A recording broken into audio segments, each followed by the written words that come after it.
Well, thank you everybody for coming. My name is Rob Bouillon, and as you know, the bill's been pulled off the House floor, and it is not going forward, but that doesn't mean that the healthcare discussion is over. As a matter of fact, this is probably the best time to strike while the iron's hot, because we have people engaged, people, I've been doing this for 25 years, and I've sat in rooms with 50, 100, 150 employees doing benefits in New York City, and everybody's on their cell phone, and nobody's paying any attention, and nobody's engaged. This is the first time in 25 years people want to listen to me, and I'm the smartest person in the room. So, this is the time that we have to make this work. So, Chris, can you just move to the next slide? Sure. All right, so I've been a health insurance consultant for 25 years. I have a blog called Pulling the Plug on Healthcare, and I will be updating that and keeping that updated. We'll be focusing on New York and some county programs and things like that we can actually work with our legislatures on. I'm a managing partner in a private healthcare firm that has its headquarters in New York City, and we have 5 employees here in Hudson.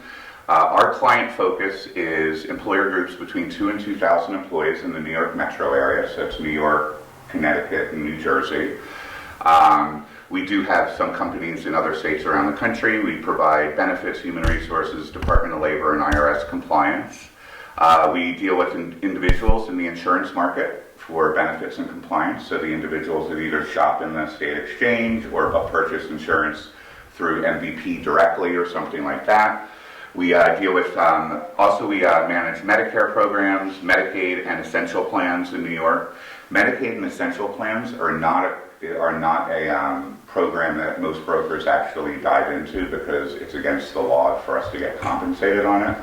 But our mission for our company is not just to be a privately held company, it's also to give back to the community. So our give back is to assist those who are on Medicaid or in those essential programs and make sure they get through the maze and get the coverage they need. All right, actually I'm going to skip this slide. That's fine, because we're kind of moved on. So I'm going to talk a little bit about the Affordable Care Act, where we were before, why we had to actually get to the Affordable Care Act, the Affordable Care Act where we are today, and then what's next, what reforms are still needed. Because while the Affordable Care Act is working and there's some really good parts to it, I think this bill that just got pulled off the floor shined the light on the fact that there are pieces of the Affordable Care Act that do need to be fixed, that need to be eased, so that we can entice more insurance companies to come back into the market and to kind of lower the rates, especially in New York. We have a lot of opportunity in New York. So before the Affordable Care Act, the PRE-ACA marketplace. So in the individual market on a national level, we had pretty limited benefits. Pre-existing conditions could be excluded from your plan. So you could join a plan in January, and if you had been treated for a condition 6 months prior to that, you'd have to wait a year before you could be treated for that condition under your policy. There was underwriting in certain states. We had annual and lifetime maximums. Some states had high-risk pools. The pricing was sky high. In 2008, the single rate for an HMO in New York City was $1,200, single rate. There was no Medicaid expansion. Medicaid stopped at 100% of the federal poverty level. To give you an idea what federal poverty level is today, it's $12,060. And then we had the Child Health Insurance Plan. We have Child Health Plus is what it's called in New York State. That was the result of when the Clinton administration pushed the full health care reform. This has been going on since Johnson and Truman, right? The Clinton administration tried to pull health care reform, and that kind of fell apart. And Hillary was able to get the Child Health Insurance Plan in place, and it's insuring the majority of children across the country right now, and it's a great program, and it still is a great program.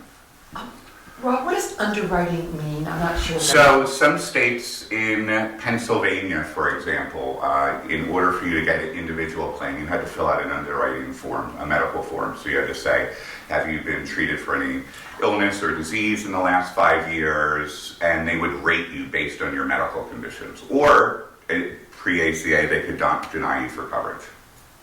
New York State wasn't like that. And we'll talk more about New York State. So the employer marketplace, so again, pre-ACA, the definition of a small group was 2 to 50 employees. So any employer that had at least 2 employees up to 50 employees were in the small group market. You had out-of-pocket maximums that weren't tied to all of your out-of-pocket items. So an out-of-pocket maximum means that once you hit that maximum, so this year it's $7,150 for a single. So if you have a catastrophic situation, that means your insurance goes up to 100% and you don't pay anything else during your policy year. Pre-ACA, co-pays didn't go towards that, pharmacy services didn't go towards that, it was just deductibles and co-insurance. There were no requirements for employers to offer insurance in the 51 plus employer market. The incentives for small group employers, there were none there. And really the only federal mandates that we had in place pre-ACA were COBRA, which allows an employee to leave a job and continue their coverage for an additional 18 months at the full cost. And then they did enact mental health parity. And what happened was, when you had an insurance policy, either in the individual market or in the group market, if you had a $25 primary copay and a $40 specialist copay, they didn't have to cover mental health and substance abuse the same way. They could say it's 20% coverage with a $5,000 deductible. So Congress passed a parity law. So they said if you're going to treat medical one way, you treat mental health and substance abuse the same way. So that's why we kind of combined that, and it actually brought more people in to gain affordable substance abuse needs. Let's see. So, and pre-ACA again, the states did most of the mandates. The states said, what had to be covered. So for example, in New York, the state legislature said that you have to have unlimited chiropractic benefits, and that's still in every contract written in New York today. And that the first 15 of them you don't need authorization for. So, they talked about the essential health benefits. That got a lot of news on Thursday, I believe, because the Freedom Caucus negotiated with the Trump administration to pull that out. And, in New York, if the essential benefits had been pulled out, we would have lost 2 benefits. 1 pediatric vision exam a year and 1 pediatric dental exam a year. The other 8 essential benefits were already protected in New York State. We live in a different state, though, than Mississippi, where they don't have that big list of essential benefits. Are you taking any questions at this point? Yeah, absolutely. You said the chiropractic was included. What about plain old physical therapy? Physical therapy is mandated, but they do have caps on it in New York State. So usually it's that physical therapy, occupational therapy, and speech therapy usually are bundled either in a 60 visit or a 30 visit per year benefit. But it is a mandated benefit. Diabetics mandated. There's a long list. I think there's 35 mandated benefits in New York State right now, and if you go to my blog, I actually link to it, and you can go to the CMS website to find it. Okay, so New York State pre-ACA. So we had guarantee issue in the individual and the group market. So when Mario Cuomo was in office, he enacted the community rating program. So what that meant was insurance companies that were going to offer a benefit that had a New York contract were required to allow everybody to be in the plan, required them to cover pre-existing conditions as long as they didn't have more than a 63-day gap in coverage, could not kick them off the plan based on an illness, and could not discriminate against them.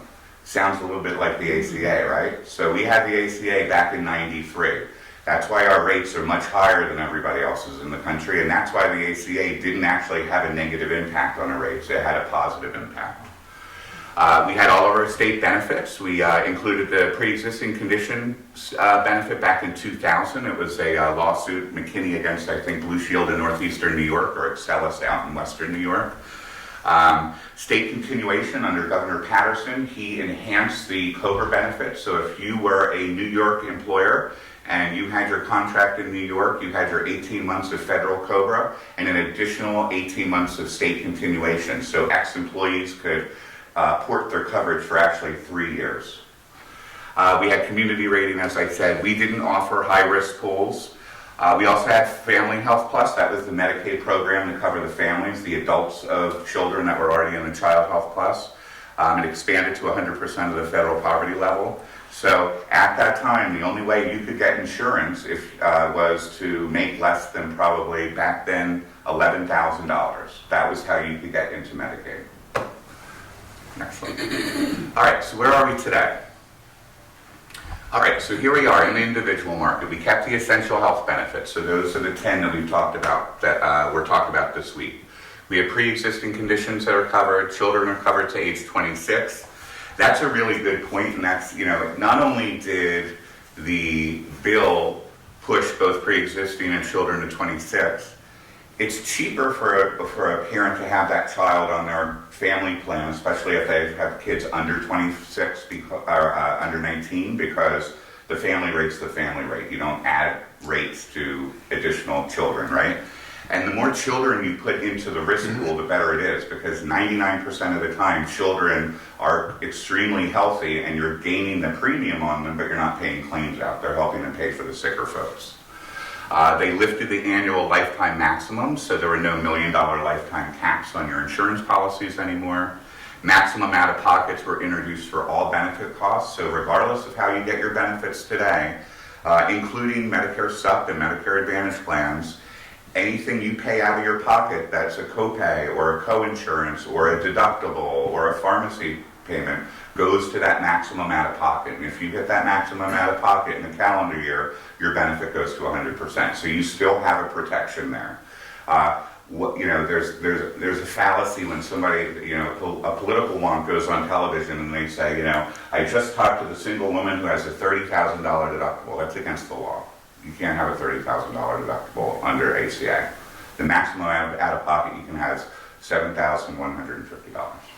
Rob, does that apply only if you purchase your insurance through the exchanges, or does that... It's everything. It's every policy. So it's employers, the exchange products, if you purchase it directly with an insurance company, and then if you have a Medicare like Part A and B, and then you're putting either an Advantage plan on top or something like that, all of those, everything. It's a protection across the board. Advanced premium tax credit. So that was introduced in order to assist those who were making less than 400% of the poverty level to purchase insurance and to apply that tax credit to their premium, to lower the premium. It was also to entice people into the program because we had that individual mandate that was there. Medicaid expansion, the ACA offered an initial expansion up to 133% of the federal poverty level, and they allowed states to go up to 138%. New York did do 138% of the federal poverty level. And the individual mandate, so that gets everybody into the risk pool, because at the end of the day, and I know people here in Hudson, and I know people that I talk to across the country that refuse to purchase insurance, and they're angry that they have to pay the individual mandate. Well, I'm angry because they're not in the pool in order to lower our rates. We have to get everybody involved somehow and entice them into the pool, because unless everybody's in there, people are going to jump in and out of it when they want on an annual basis. I'm surprised they don't sell it, or it hasn't been sold, as Social Security. Whereas people have to pay into the system and they get a benefit at the end. Right. So why was this made so distasteful? Why wasn't it compared enough to Social Security? Or auto insurance. Right. Everybody has to get. That's a good example. So, I use the example of, you get in a car accident on Thursday, you call Geico and you say, I want my policy to start last Monday, and they ask you why, and they say, well, I had an accident on Thursday, and they're like, well, we're not in the business to buy a claim. So that's the same thing about the pre-existing conditions and things like that, right?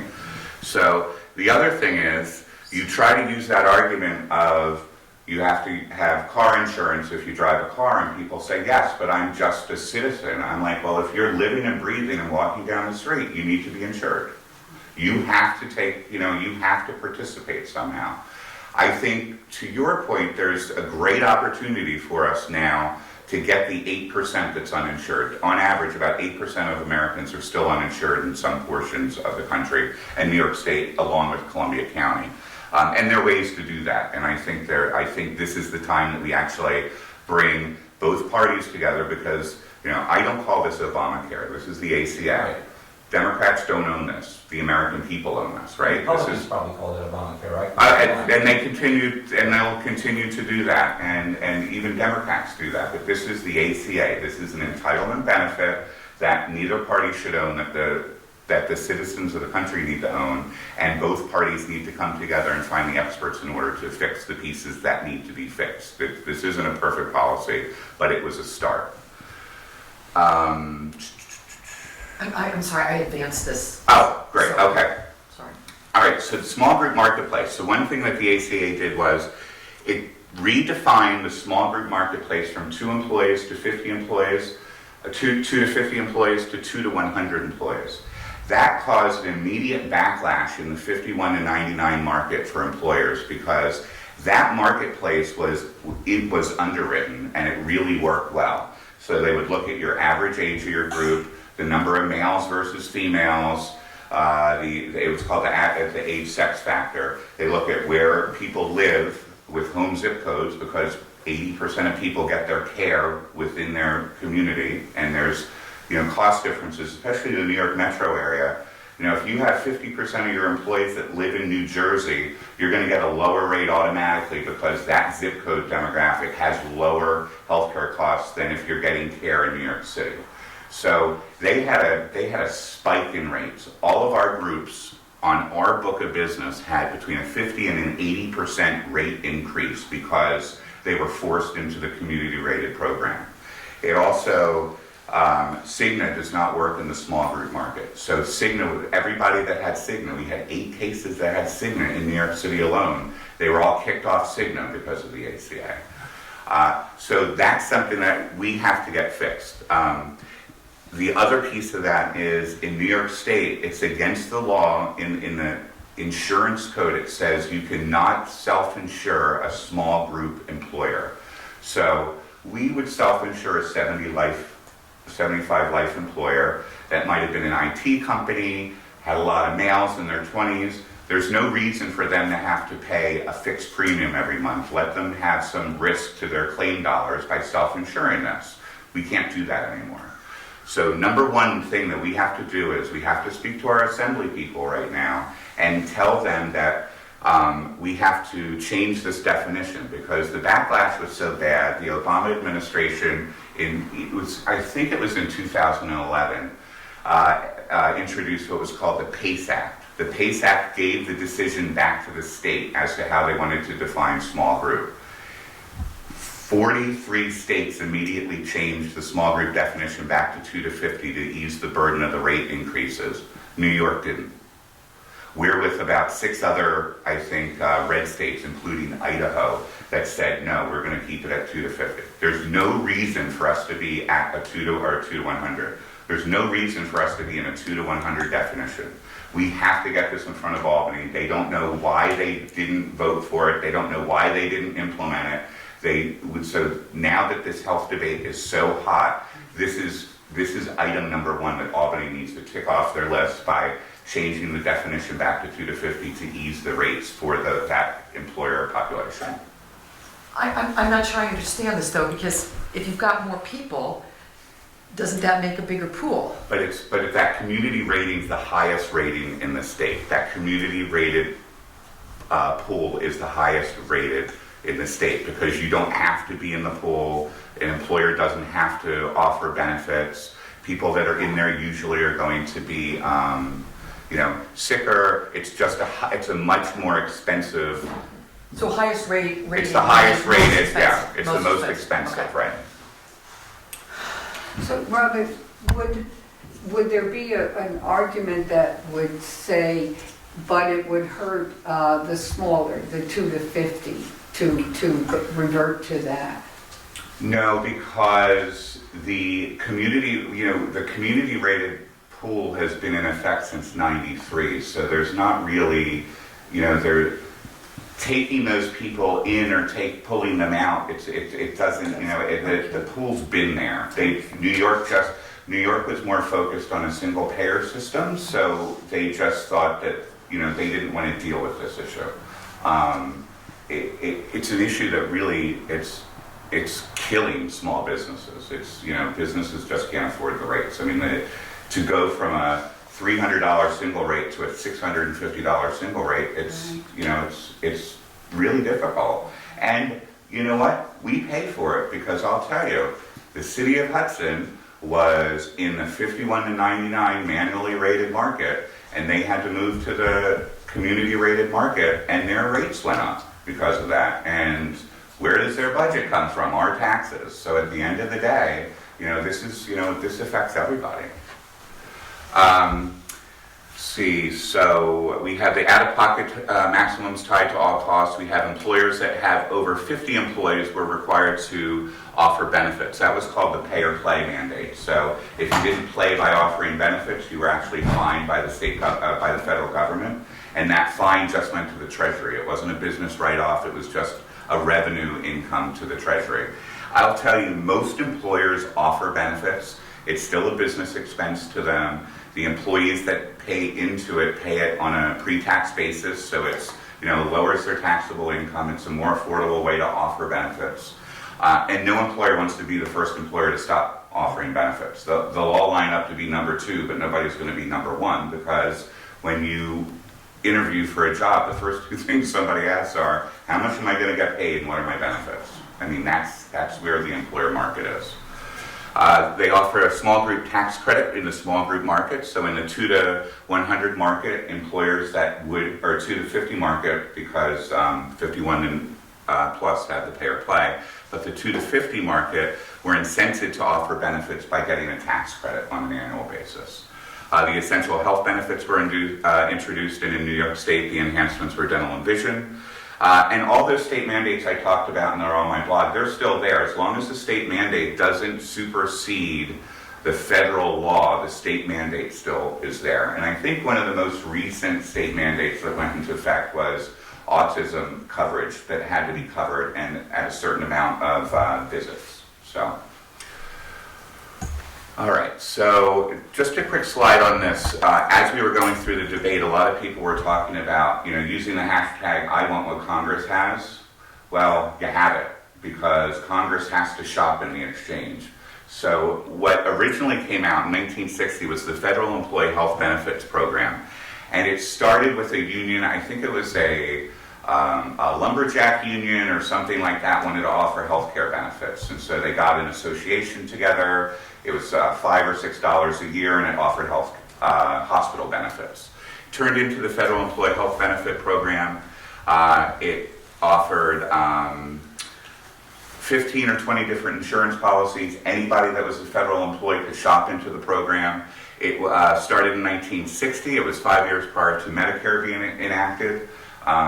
Interestingly enough, when Medicare was written into law by President Johnson, Harry Truman actually was the author of Medicare. He was the one that really kind of helped put the entitlement programs together. And just a side historical note, he was also the first person to get a Medicare card. He got Medicare card number 1 as a thank you from Johnson to Truman. So all federal employees, including Congress, were rolled into the program. It was an open market exchange. Prior to 2010 with the ACA, they had 8 million people enrolled. And actually, if you ask me, it's a brilliant program. And if anybody in the federal government would look at the way that this program is set up, this could be a public option for those that want a public option. Because it does a couple of things. It allows, so as an employer, so the federal government's the employer, so the employer pays 72% of the cost of the premium, and the employee pays 28%.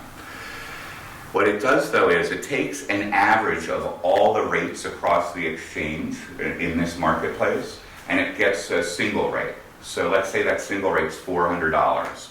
The federal government's going to pay 72% of it, you pay 28% of it.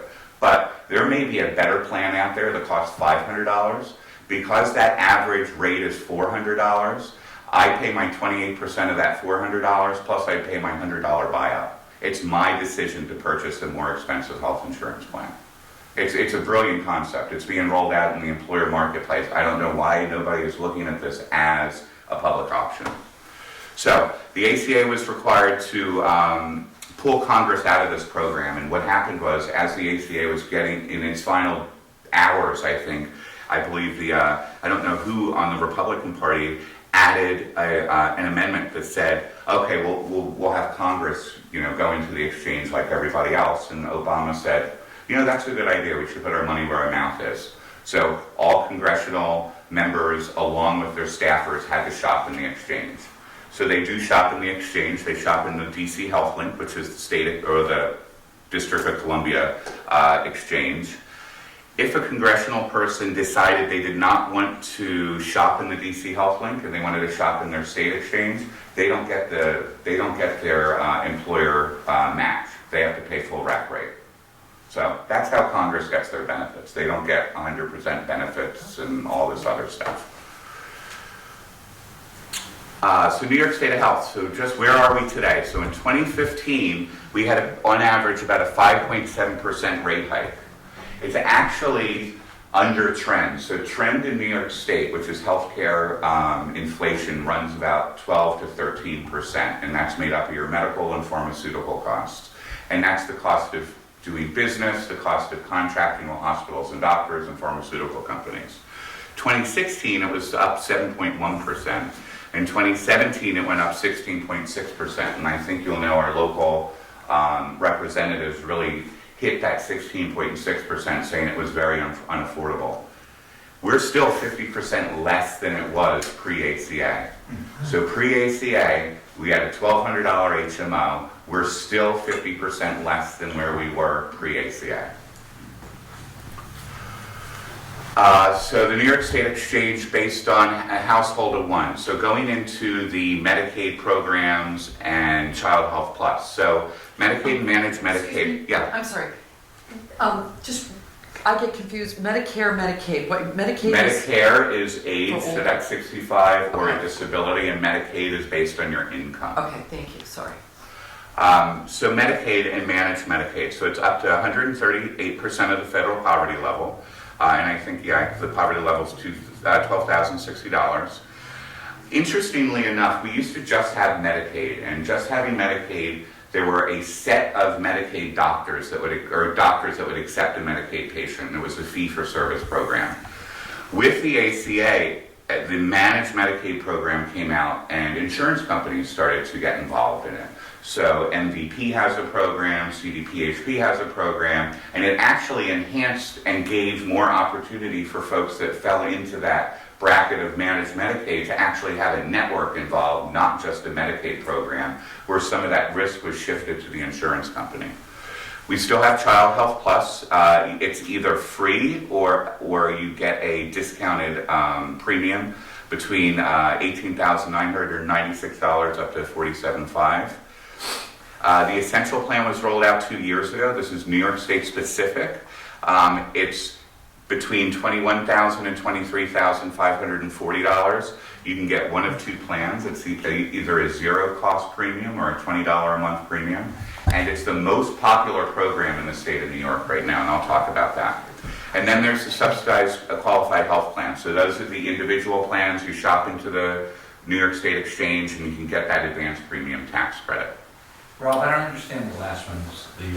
The subsidized? Yeah, what is that? So if you don't qualify for Medicaid, you don't qualify for Child Health Plus, you don't qualify for Essential Health Plan, you're not getting your health insurance through an employer, and you're not getting it because you're not eligible for Medicare yet, that's the only other way you get it. You buy it in the individual market. So you either buy it in the New York State of Health, or you buy it directly with an insurance company.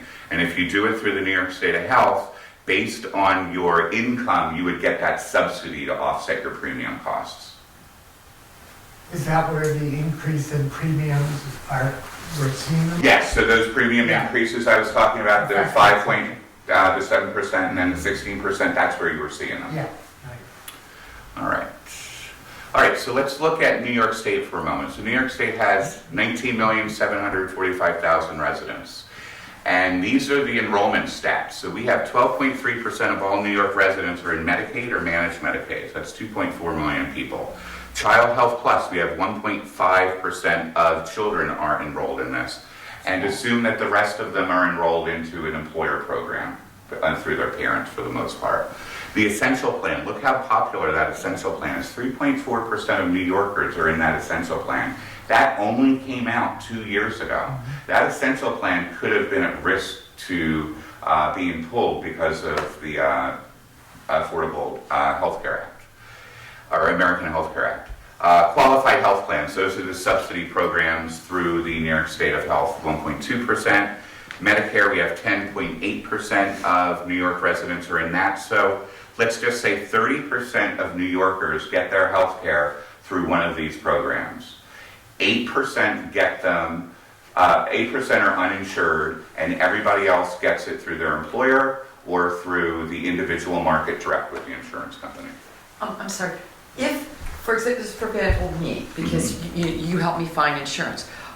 So someone like me, I would get individual insurance, or is there any point for someone like me to be looking at these exchanges, or that's not? You can do, we could look at it, you can look at it once on an annual basis, like in December of every year, to see if your income qualifies. So the maximum income you can have would be $47,000. Okay, so well, that's why I was wondering. So the only reason you would go to the exchange is if your income is below the 47. Or if you wanted CDPHP, for example. CDPHP doesn't write direct to the market, they only write in the exchange. So the two reasons you would go to the exchange would be if you want a subsidy, or if you want one of the insurance companies that you can't purchase outside of the exchange. But if you make over $47,000 gross, then you can't. You can still go, you just don't get a subsidy. So the exchange, it's an offering. So anybody can shop in the exchange. You don't necessarily get a subsidy for it. Okay. Do you want me to forward? Yep.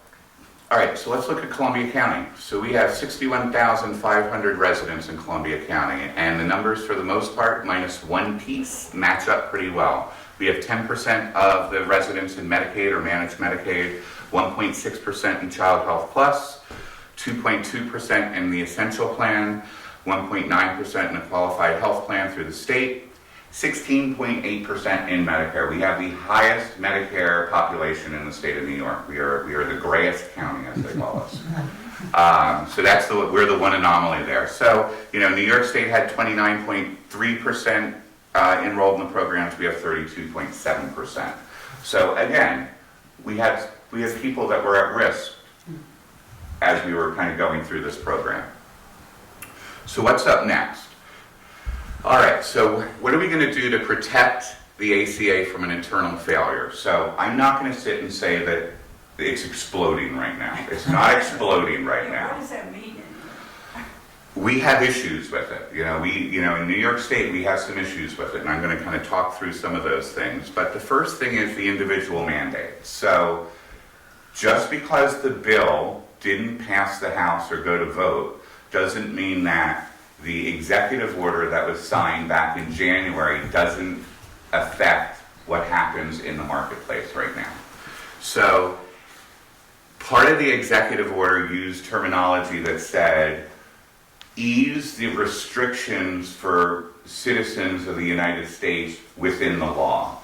And one ease of a restriction that the Trump administration made last month was, don't overly enforce the individual mandate. So everybody still has to have coverage, but if they don't, let's not make this priority one. That's a problem. That's a big problem, because if you're not going to make people get insurance, that risk pool is falling, and we're going to only have healthy people or sick people in there, and these premiums are going to spike. So we have to make sure that our legislatures, our representatives, understand that the individual mandate has to stay, and we have to find a way to entice more people into the program. But I don't understand. It's not law. It's a tax law that has to be renewed. So it's the ACA is a law in general, right, but the mandate falls under the IRS program. So that's while it's a law, it also has to be enforced, but it's not enforced as part of the ACA, because that's done through the Department of Labor. So that's specifically on the IRS, and the administration can tell the IRS, you can ease the burden for citizens by not enforcing the individual mandate. I don't get it. It's like No Child Left Behind. No, I don't understand how they can tell the IRS what or what not to do. That the administration can appoint the head of the IRS. The administration can tell the IRS, they can, Oh. yeah, that's, the executive branch. The person has a lot of power with yeah. Oh.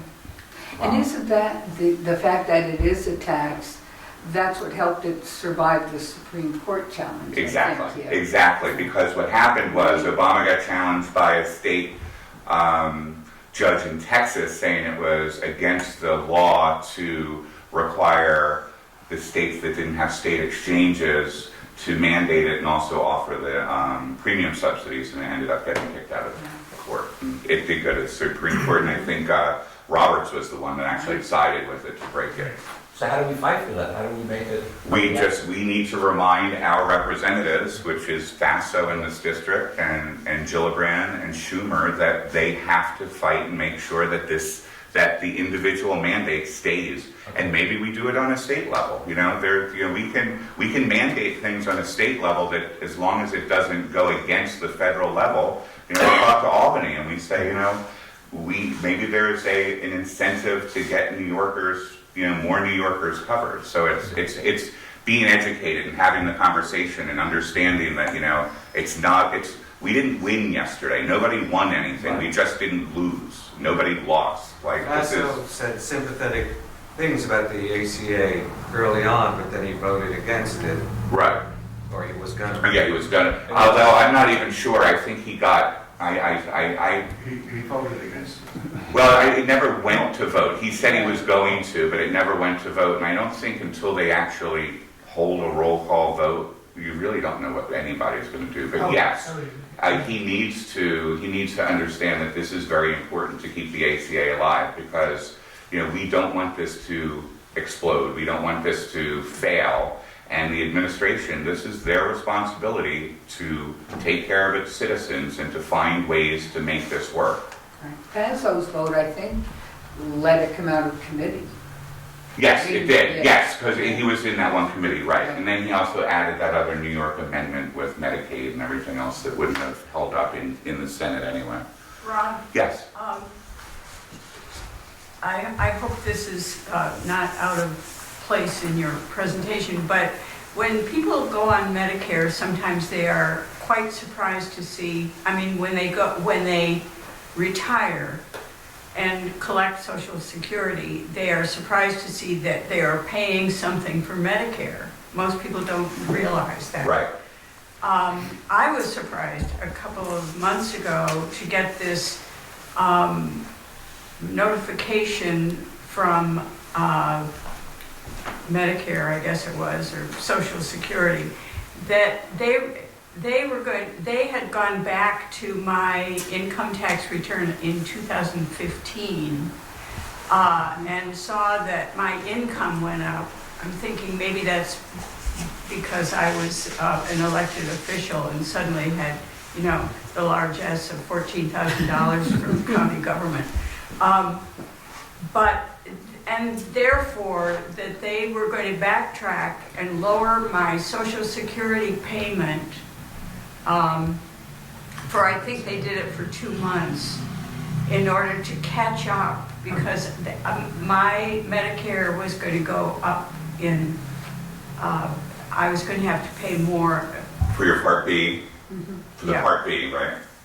I'm sorry? For Part B. Yeah. For Part B, I yeah. don't know, I'm so ignorant about I thought all you this. Medicaid, once you get to a certain age, you could make money, and that they don't.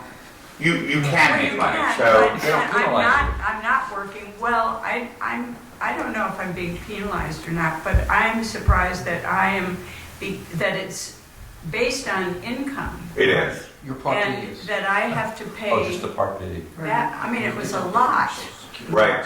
but they were catching up from 2013, And that was in 2016 that happened? it happened this year. In 2017, I looked at. Okay, well, that makes sense. Yeah, so the way Medicare works quickly, and I don't really dive into this too much, but there is Part A. We all pay into Part A right now. So we all pay into Part A right now as employees or when we pay our taxes if we're a single business owner. So that's the FICA tax. That's the federal income something. I can't It's remember what it about means. 4% and it's not, there's no cap on it. Right. Well, there's different pieces to it. So there's the Social Security piece, and then there's the Medicare The piece. Medicare piece, there's no cap on. There's a cap on there's a cap on it because it does not raise up to $200,000, but if you make over $200,000, then there's an additional 0.9% that you pay into it. Social Security, there's a cap on it. So we're paying into our FICA taxes to fund Medicare, supposedly. I don't think it's totally funding it. So when you retire, you're eligible for Medicare. The government will send you a letter, and you'll be enrolled into Part A, which is the hospital services. There's no cost for that as long as you've worked, I think, 48 quarters. You've paid enough into Medicare in order to get Part A for free. Part B, you have to enroll into, and that does cost money. I think it's $139 a month at the lowest level if you have an adjusted or an income of $85,000 or less. And then it goes up. It could go up to $400 or $500 a month, depending on how much you make. So there is a cost to Part B, and you'll always have a cost to Part B. In addition to that, there are two other programs. There's the Medicare Advantage program, which are those wrap programs that the insurance company takes risk on, and they're either an HMO or a PPO product that maybe CDPHP or MVP or Empire offers.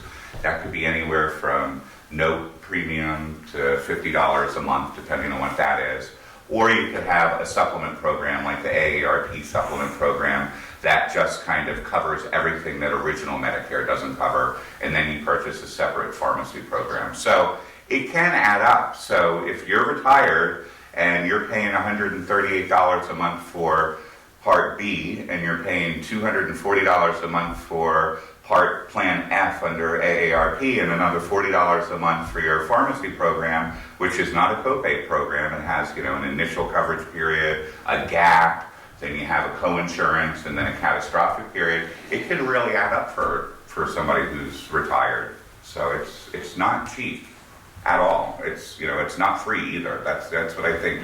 Right. To your point, I think people think, oh, now I get Medicare and it's free. It's not free. Let's see. Okay, so also what happened was the cost share program, so that we were able to maintain the cost share programs on silver plans. So the silver plan is kind of the guiding plan across the country. So that's how rates are looked at. That's kind of the minimum value. 80% of most of your charges would be covered under a silver plan. Based on your income, you can get a cost saving or a cost share savings on it. So if you had a $2,000 deductible, and if your income qualified, that could lower your deductible to $1,000. And if you had 80% co-insurance, it could raise it to 90%. So there were other pieces to the legislation that not only lowered premiums, but gave you less out of pocket. We maintained the subsidy programs for individuals, maintained the small group tax credit for small groups, and provided more funding opportunities in the employer market. Next slide. All right, so now fine-tuning the ACA. So we have to find a way to encourage the 8% of the uninsured to join the risk pool. There's no two ways about it. We've got to get everybody insured somehow or another. Because all they're doing is they're going to show up at the emergency room. New York State requires a hospital to attend to somebody that shows up at the emergency room, and we have HICRA taxes and other taxes that we pay for in order to do that. If they're Medicaid eligible, the way the Medicaid program works right now, if they show up at the emergency room, they will do a Medicaid a financial review quickly, and if they're eligible for Medicaid, they can enroll them right on Medicaid, because Medicaid starts. There's no open enrollment for Medicaid. And you can retro Medicaid back 3 months if you're eligible for Medicaid. We have to enhance the current tax credit program by lifting the annual income max. One thing about the American Health Care Act that they talked about was getting rid of the advanced premium tax credits and then offering a $2,000, $2,500, $3,000, $3,500, $4,000 tax credit. We stop offering an incentive to enroll into the program after you make $47,000 a year. That's still tough if you have a individual premium in the state of New York that costs $600. We have to find out a way to get those people between $47,000 and $75,000 a year that don't have the ability to purchase insurance through their employer, give them some incentive to come into the pool, because we're talking about the sole proprietors and the artists and the independents that, are able to make money, but they don't have an opportunity they have no purchasing power. We have to give them an incentive to do that, whether we do it on a federal level or do it on a state level. New York State right now incents people to purchase a long-term care program, in order for you, if you're not able to do two activities of daily living, like potting yourself or feeding yourself or transferring yourself, they give you a 20% tax credit on your premium because they don't want you on their Medicaid program. They want you to have a private long-term care policy. So maybe the answer for New York State is sitting with Albany and figuring out a way to entice more people onto the program by giving them a state tax credit, because we're taxed on a state level pretty heavily. So that would be an incentive. We need to ease the employer mandate reporting program. So employers have to prove to the IRS that they're providing affordable health care and that it meets minimum values so that they don't get fined. The amount of paperwork it takes to report that data, and it has to be done in a certain way, is so time consuming and it costs employers so much. We have to revisit that mandate, not take the mandate away, but we have to find a better reporting mechanism for that. And I could talk for hours about it, but it's not, you don't need to listen to all of that. Lower the tax deduction for medical expenses. So part of the ACA, I think it was, pre-ACA it was 7.5%, but when the ACA rolled out, you had to have more than 10% of medical costs out of your pocket of your income before you could actually take that as a deduction. We need to look at that again and maybe look at lowering it to 7.5%. And that was part of the Tax Act, or the American Health Care Act. They looked to lower it to 7.5%, and I think on Wednesday they brought it down to 5.6%. That's it. That's an incentive. Maybe open it up to premium costs, not just medical expenses. Figure out a way to bring more people in and to ease the burden of healthcare costs. Pharmaceutical costs. 30% of what happens right now with premiums is directly related to pharmaceuticals.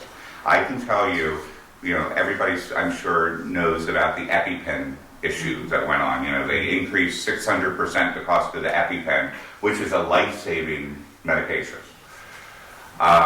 There's a new hepatitis medication out. It's a three-month program. It's 30 pills a month. It's $90,000. And if you don't finish the treatment, you have to start over again. We have to figure out how we lower the cost of pharmaceutical. I have some thoughts about this. So one is when one of the big pharmaceutical companies come out with a new medication, it's protected from generic opportunities for a certain amount of time. Some big pharmaceutical companies will purchase the generic patent and then shelf it.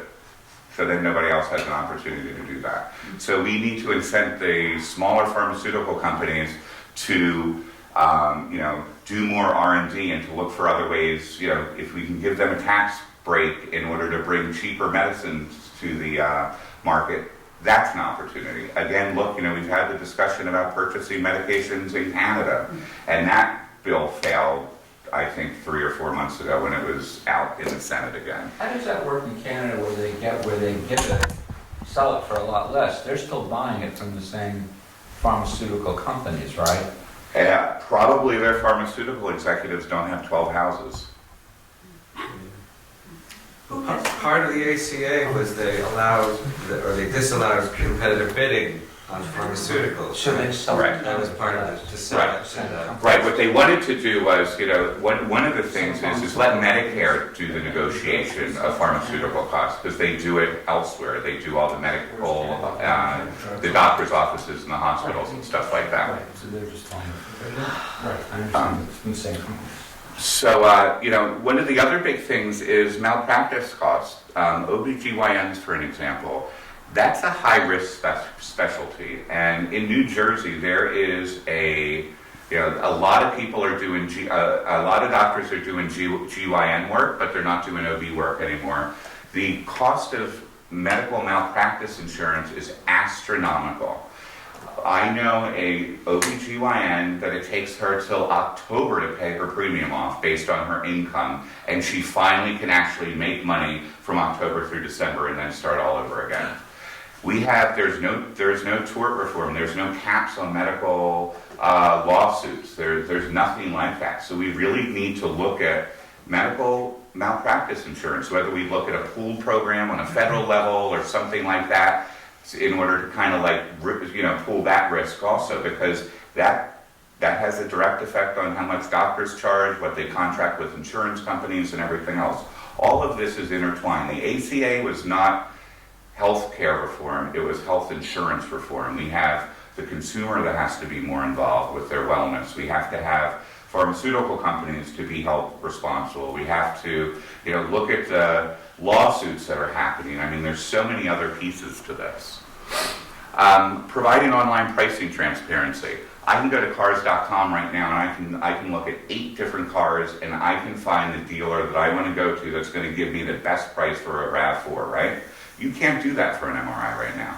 You can get an idea as to what an MRI costs, but until the insurance company shows the contracted rates that they have for different procedures, because it's a lot cheaper to have an MRI done at a freestanding MRI clinic than it is in a hospital because of the way they purchase that MRI or rent that MRI. And if I have a high deductible plan and I know that my MRI is going to cost $450 at a freestanding MRI center in Albany and it's going to cost me $900 in a facility, I'm going to do $450 because I'm making that decision to do that because that pricing transparency is there. Same thing with drugs. If you're on a high deductible plan and your drug program falls under that high deductible plan, CVS prices are different than Walmart prices, are different than Rite Aid prices. There are pricing differences out there. So give the information to the consumer so that they can then make that choice, because once that competition starts, you're going to start seeing a lowering of healthcare costs in general. And then passing the association bill. So interestingly enough, this got no notice this week, but the House did pass an association bill. And what that means is we used to have association programs. I think the Chamber actually used to have an association program with MVP, so individuals could purchase MVP with a buying power, like in an association. That just passed the House. It's going to the Senate. I'm not sure that's going to happen, but associations would really help the individual market. So, you create an association through the Chamber here, and you get more people to purchase the insurance, it's going to lower the cost because you're getting more people into these programs. Didn't we used to have that? Yeah, you did, but then the ACA outlawed it, so now they're trying to change the law in order to get an association program back in. Would that have, putting the association option in, would that help increase the pool, do you think? I think it would, because if you have an individual rate in the market, in the community rated program, that's $500 for a single rate, the associations are going to be underwritten. So it's going to be underwritten as a group, almost like an employer. So you're going to have a little more flexibility with pricing and things like that, because they're going to look at the overall health of the group versus how much premiums coming in. That's really how they price insurance policies. All right, so then everybody's talking about the single payer option, right? So 2012, Vermont said they are going to cover all their residents in Green Mountain Care. It was the big thing. They were going to offer a platinum plan that covered 90% of the insurance. It was going to cover every single person that lived in Vermont, I think all 600,000 of them. It tanked. They pulled it in 2014. The cost would have driven the Vermont budget from $1.7 billion. It would have increased it by an additional $2.6 billion. We haven't fixed anything else about the healthcare system. Putting a single payer option in is not going to do anything except bankrupt state and federal funds the way it is today. We don't have anything, pharmaceutical, the cost of care, all of that other stuff. Does that include Medicare for everybody? That's what it was. They called it Green Mountain Care, yeah, but it was Medicare for everybody. And Bernie Sanders was, a senator then, so, he talked about Medicare for everybody, but he didn't talk about the fact that it would have tripled the budget of Vermont. It also would have cut back hospital doctor charges to a Medicare reimbursement level, and there was the fear that hospitals and clinics would close. So now now we have job loss, and we have, which is the trickle-down effect. That's the big, in Hudson, we worry in Columbia County. We want Columbia Memorial to survive. If it doesn't, they employ 1,400 people, but it affects so many other businesses in the area. So if you cut those charges to put a single payer system in place, then you're losing access to care. And the other thing was residents still had to pay $6,750 as an individual before any subsidy kicked in. So that's what a single payer system looks like. It's been tried before. Colorado's trying it. I think they're trying to use their medical or their marijuana money to do it, but it's still costly. 600,000 people to be covered, it would have cost them $2.6 billion. Not a fan of the single payer. But I'll tell you what I am a fan of in the next slide. Yes. So why are states like California they're actually pushing, They are. pushing for a single payer But program? when and they're Bernie gonna- Sanders still went on, I saw him, Everybody, last night yes. pushing for it.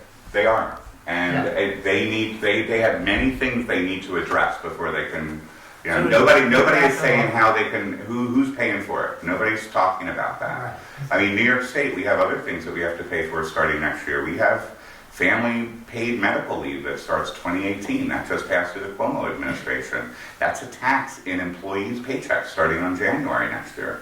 That's another tax. It's a mandated tax that's going to, it's a good program. It's going to offer, mothers and fathers time away when they need to take, when they have a baby, if they have somebody sick, things like that. But, somebody has to pay for all of this, and it's extremely expensive to offer health care and have health care in the United States.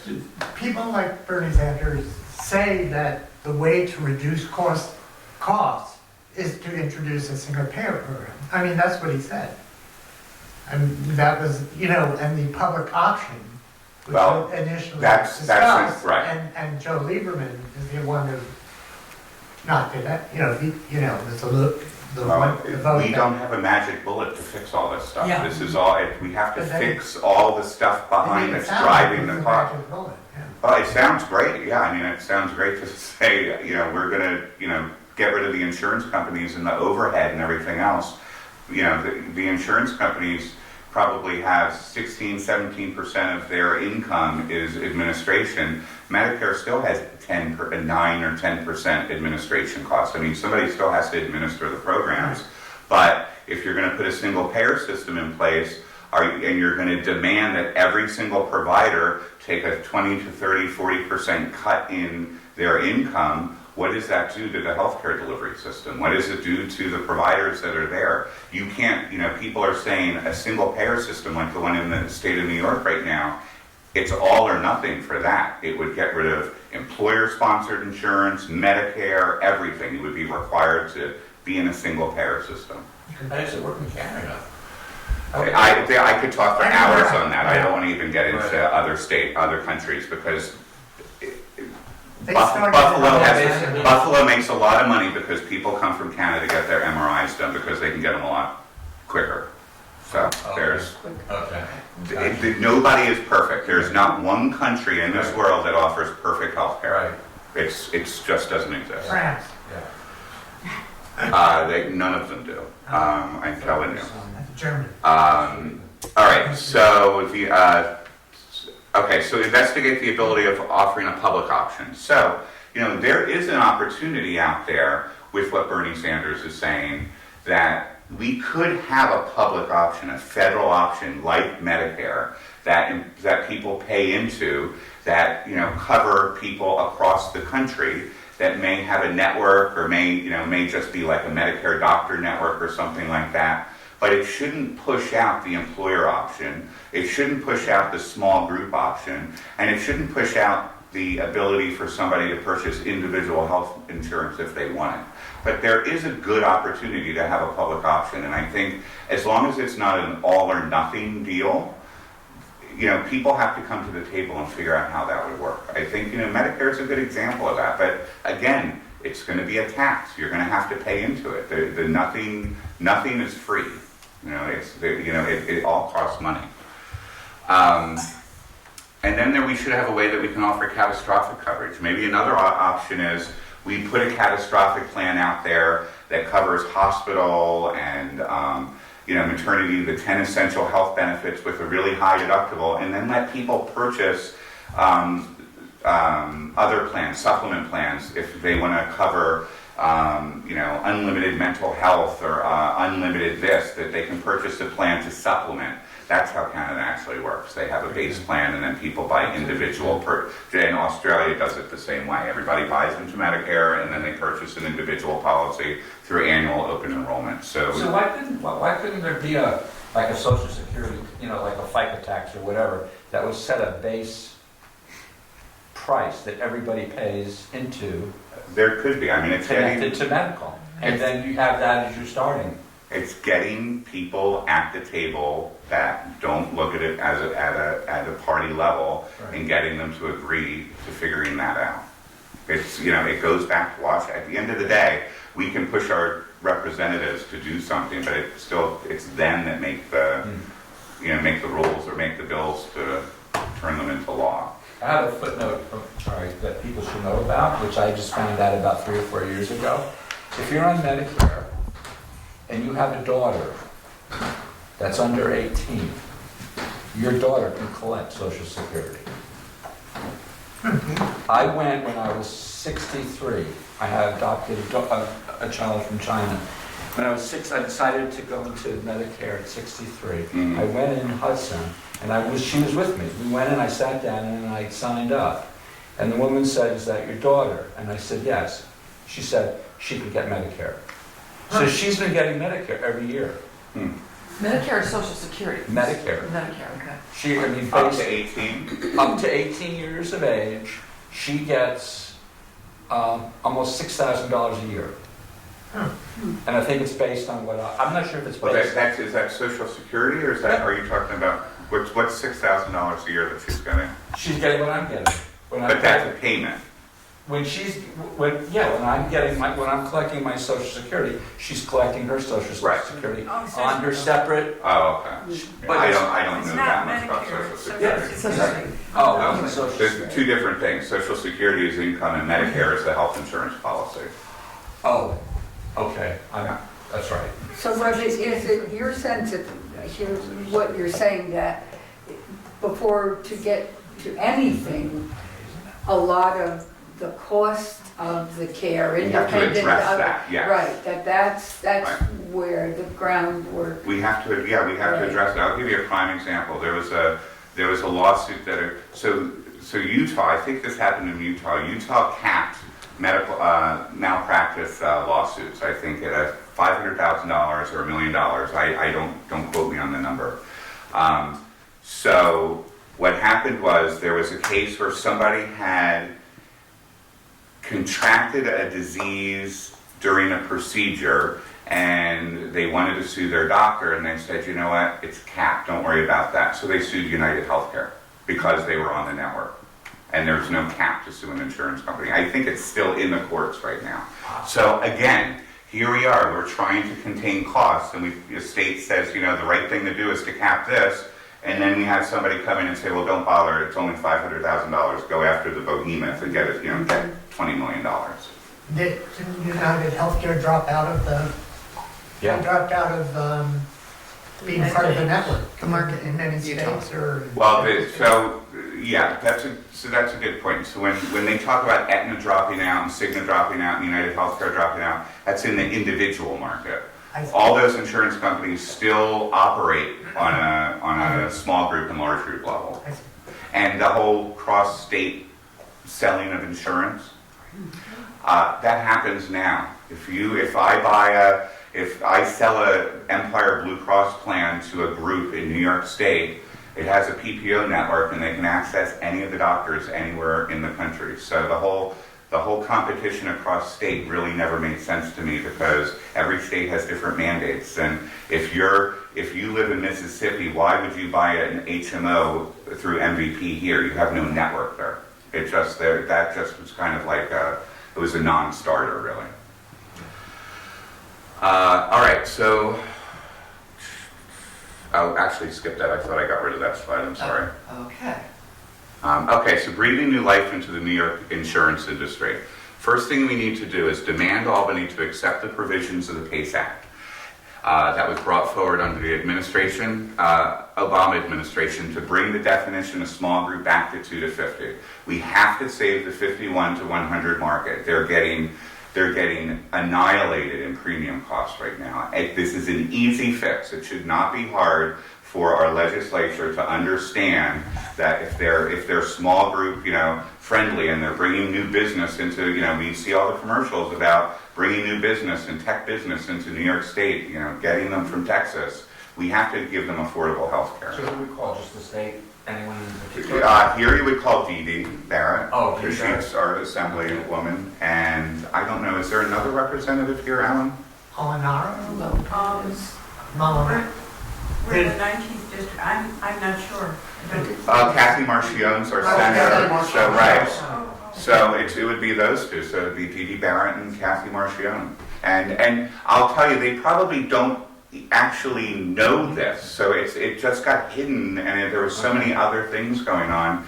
This is an easy sell. There's no reason to not open up the market back to Cigna and give people who want Cigna an option to purchase Cigna and to lower those rates. And this doesn't shift any cost anywhere else. No, it's simply just improves- redefining Right. it. And it also gives an employer who has 75 employees the option to self-fund again. I can't self-fund a 75 life group anymore.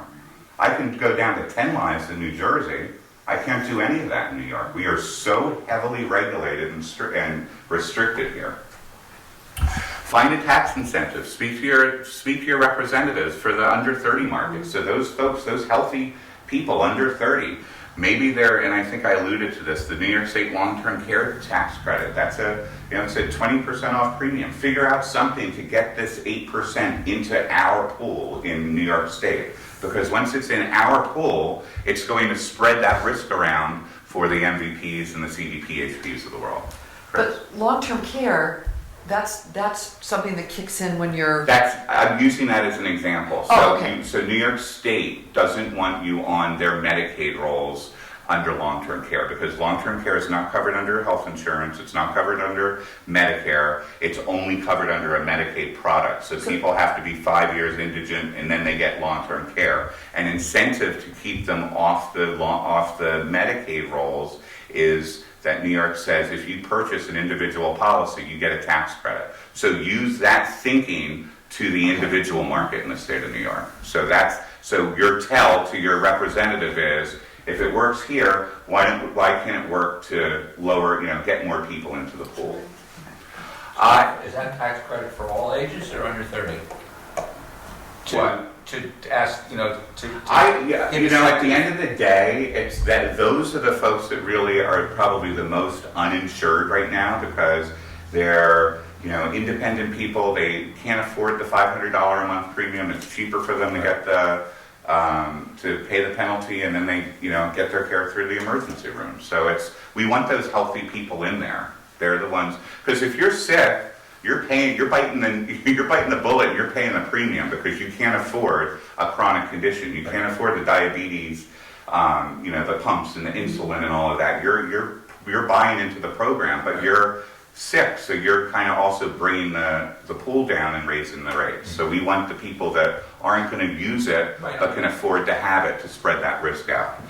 And the last thing, and this is going to be a little harder of an ask, but we're in a community rating program, so we're in a 1-to-1 ratio. So whether you're 25 or you're 60, you pay the same exact premium in the individual and small group market.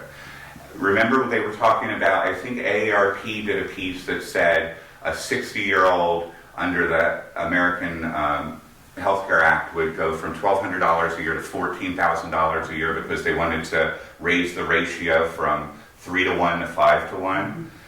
We don't have age banding here. New Jersey has age banding, Connecticut has age banding, and it gives the opportunity for a younger person to pay less to come into the program. So maybe that's an option. It's going totally against what Cuomo put in '93 with regard to the community rating. But maybe there's a way that we can look at an alternative rating of some type to get those, younger, healthy folks in there. So explain again how that works. It's now 1-to-1? Right, so it doesn't matter if you're sick, Right. healthy, what your gender is, how old you are, you pay the same rate. So, the sticking point for a 25-year-old is I'm not paying $600 because I'm not using it. Right. Maybe they pay $200 if they could have a high deductible plan or a catastrophic plan. Again, it's kind of putting those pieces together and giving them the talking points to make them understand what's important. I don't think they have the talking points. They're politicians. They have 9,000 different things to do. And if we as constituents can have these really good talking points and these low-hanging fruit, we can make this work. I mean, this is not a Democratic thing. This is talking to Republicans and getting everybody on board because this affects everybody. But that one, Rob, would shift cost? So let's say we went to a 2-to-1 ratio. So the way the law works is if a 25-year-old pays $200 for X plan, then a 60-year-old can't pay more than $400 for that plan. So right now it's a 3-to-1, so it'd be like $600. But AARP's issue was moving it up to a 5-to-1 ratio. It's going to really knock it out of the park, which I didn't agree with either. So Particularly when you're heading into an age where you're going to have less income because you're stopping to work. right. Well, you're hoping you're going to... And you need the care. That's the thing. You're held hostage. You're in your 50s. You're moving into a time period that you're going to the doctor more, and there's more opportunity for you to have issues, and you can't not afford to have health insurance, so you're just going to pay for it. Would it be accurate to say that to counterbalance the fact that costs would shift, if there are more people in that younger market coming in, there'll be some There'll be offset? some premium relief, Right. right? That's what we want. Yeah. We want premium relief. Right. We want to slow that trend. We want to slow health insurance inflation, and the only way to do that is to get more people into the system. And continuing, preventive care is still covered at 100%, and incenting people to get their checkup every year. And I tell you that if you look at my book of business on the employer side, 42% of people get their exam once a year, their head to toe or their GYN exam. It should be 100%. It's free. There's no reason not to do it. Maybe, incent them to do it by charging them a fee for not doing it or something, because consumers are part of the problem too. It's not just the insurance companies. It's not just the cost of care. It's not just the pharmaceutical companies. We wait until, men are the worst, are the worst abusers of this. We go to the doctor less than women do. And we wait until something happens, and walking in with, a chronic condition or stage 2 cancer when you could have had, an exam or a preventative program to catch it much earlier, the treatment's a lot less expensive. And that is it. Oh, Great.